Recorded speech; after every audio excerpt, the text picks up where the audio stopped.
My insecure fiancée chose a worthless jerk over me, and karma came back to hit her hard. I was born in India, but when I turned 10, my family relocated to a small rural town in Australia after my dad got a job there. Honestly, it was far from easy. Imagine being a short, chubby, brown kid with an accent, completely out of place in a culture that felt foreign. The school? It was filled with racist kids who didn't waste any time making my life hell. Those were some pretty miserable days. The only saving grace was that I managed to keep my grades up, which eventually got me a scholarship to study science at a big university in the city. Fast forward to my first day of tutorials at university, and I spot this shy, awkward, chubby Indian girl sitting by herself. Her name was Priya. She too came from a small town and had just moved to the city to live with some relatives. We immediately clicked, bonding over how awful high school was and how refreshing it was to be in a city bursting with diversity.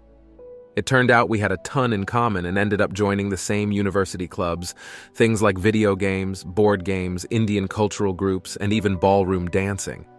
After about a month, I gathered all my courage and asked her out. She was the first girl I'd ever asked. To my surprise, she said yes.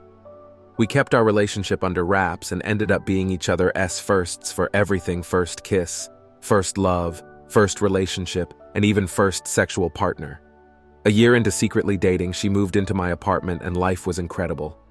We never argued, shared the same interests and friends, were constantly attracted to each other, and had a great sex life. Everything was perfect, just two people deeply in love, building a future together. Problem. After 2 years of dating in secret, we decided it was time to meet each other's families. My parents are conservative Muslims, but they were aware that I would date before settling down. They were just relieved I chose an Indian girl they could relate to. Priya's parents, on the other hand, were initially very strict and unwelcoming. However, after meeting me, they warmed up quickly and really liked me. The only issue was that they wanted us to get married right away.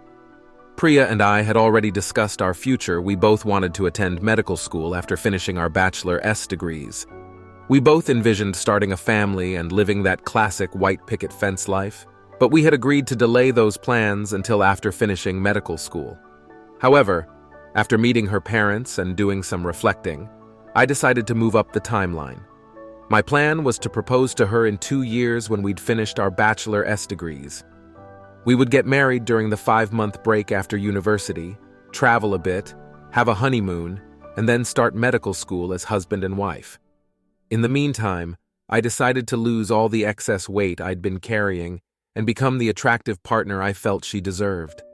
We were both overweight, and it never bothered us in terms of our attraction to each other. Still, I wanted to improve myself for her. Heartbreak. At first, Priya was supportive of my weight loss journey. She enjoyed seeing the new me and appreciated my newfound energy and confidence. After a year, I had lost 30 kilos and reached my ideal body weight. I started lifting weights and was gaining muscle. However, Priya began feeling more insecure about herself. Even though I reassured her constantly that I loved her as she was and that her weight wasn't an issue for me, we started arguing more frequently. She was annoyed that I was cooking my meals instead of eating out with her as often, spending so much time at the gym, and she felt that I was now too attractive for her.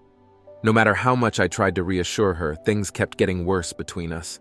With just a year left before I planned to propose, I decided to let Priya's father in on the plan. I asked for his blessing to marry her, with the understanding that we'd wait until after graduation to avoid the stress of planning a wedding while applying for medical school. He was thrilled and gave me his enthusiastic approval. However, with only 8 months to go, Priya started acting distant and cold. I knew something was wrong. At first, I thought it was the stress of preparing for medical school entrance exams and coursework. 2 weeks into this strange behavior, I opened her laptop to check something about our apartment lease and saw a suspicious message from this guy on Messenger. Priya had this friend who reminded me of that awkward, overweight brother from My Name is Earl. He was socially inept, annoying, and just generally uncultured and ignorant. He was really overweight and always had terrible body odor. He was part of the same board games, video games, and anime clubs that we were in. As I looked through her Skype messages, I saw that Priya had been complaining about our relationship to this guy for the past year. He had confessed his love for her a couple of times, but Priya had turned him down. 2 weeks ago, though, it seems they had cheated together. This guy wanted Priya to break up with me, but she was telling him that it was all a mistake and to keep quiet about it. When I discovered what happened, I saw red and immediately packed up all my stuff. I printed out the messages as evidence. I notified my landlord that I wouldn't be renewing the lease, and then I texted Priya, telling her that I knew everything and that our relationship was finished. I quickly moved most of my belongings I didn't have much. Most of it was Priya S. into a friend S. place and asked my friends to keep me shielded from her. Well, Priya found out and completely lost it. She apparently rushed home, saw that my things were gone, and broke down at one of our mutual friends' houses. She tried to contact me, but my friends intercepted and deleted all her messages. She claimed that her fling with that guy was just a drunken mistake, that she never intended to hurt me, and that the reason she cheated was because she thought I was getting in shape to find someone better seriously. What? She begged for another chance, or at least some closure, but I decided I was done with her for good, and I've managed to stick to that. Revenge 1. The day after I ended things with Priya, her dad started blowing up my phone, aggressively demanding an explanation for why I broke his daughter's heart. Her 2 older brothers also called, making threats. I didn't respond to their voicemails. Instead, I sent out a detailed email to both Priya and my parents. In the email, I poured my heart out, explaining how I had envisioned a future with Priya, but she had betrayed me by cheating. I included screenshots of her messages as proof. I apologized for any embarrassment this may have caused and acknowledged how important family reputation is in our culture, but I asked for space to focus on getting into medical school. Within an hour of sending the email, Priya's dad called me back, but this time he was very apologetic. He said his daughter was deeply sorry and that it was all a mistake. He even offered to come and beg at my feet for forgiveness and offered me money to take her back seriously. What? I accepted his apology, but made it clear that I wanted no further contact with her or her family, and I wished them the best. A week later, Priya's family came to the city, took her back to their hometown, and pulled her out of her courses. She didn't graduate on time and couldn't apply for medical school. When she returned a year later to finish her degree, she failed. She ended up living at home, unemployed for a year before finding a retail job. She gained a significant amount of weight and now looks completely different. The word about her cheating spread through the Indian community and her family was ostracized. Priya is now deeply depressed, and her family resents her for bringing shame upon them. Revenge 2. I went off to medical school in another state. A bunch of Indian parents reached out to me, asking if I could tutor their kids. One of the students I tutored, Amina, completely blew me away. She was studying science with the goal of getting into medicine, and she was beautiful, both inside and out. She had this radiant smile that lit up the room, and most importantly, she had a kind and caring soul. She was deeply involved in her community and volunteered a lot not because it would look good on her med school application, but because she genuinely cared. After tutoring her for a year, I realized I was in love with her. I asked her out, but she declined, explaining that she liked me too but was religious and only wanted an arranged marriage as per Islamic law. Despite not being able to date her, I knew she was the one for me, so I contacted my parents. My parents and hers arranged our marriage, with the understanding that we would be engaged for 2 years until we both graduated from our respective programs. During this time, we began dating as fiancés, which, I know, sounds a bit unusual. Years ago, Priya and I had made a bucket list of romantic activities to do together as a couple. Amina found the list, and after I explained the situation, she told me she liked the list and wanted us to complete it with a few modifications before our wedding. Amina took photos and created a scrapbook of all our memories as we checked off each item. Things like hiking a mountain, salsa dancing, visiting the Great Barrier Reef, and trips to Rome and Paris. A couple of months before our scheduled wedding, Amina published our scrapbook on Facebook. Somehow, Priya got access to the scrapbook and sent a scathing message to Amina, accusing her of stealing her idea. Amina responded with a sharp message, telling Priya how terrible she was, how awful it must be to lose someone like me, and that the scrapbook was our idea together before getting married. Hearing that I was getting married must have pushed Priya over the edge, as she threatened to take her own life and ended up spending 3 weeks in a mental health ward. It caused a huge scandal in our Indian community. This was 3 years ago.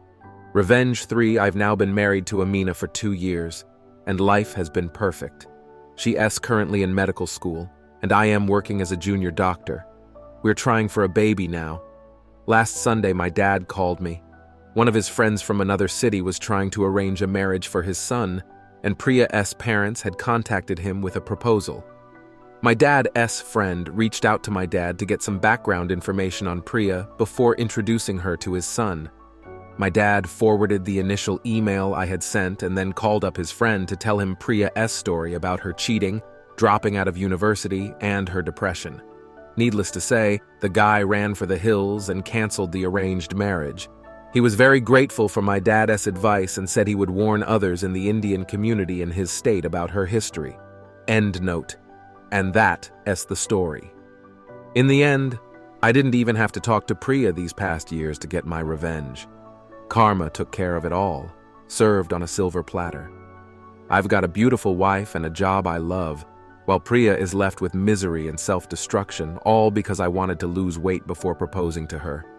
It might not be the most dramatic revenge story, but I still get a kick out of it. Maybe some of you who've had bad luck in love will find some peace or joy reading this. Just passing on the karma. Now on to the next story. Story 2. Am I wrong for not being upset about my wife's cheating? I grew up in a pretty hippie household, and I think their influence has also infected my dating explores.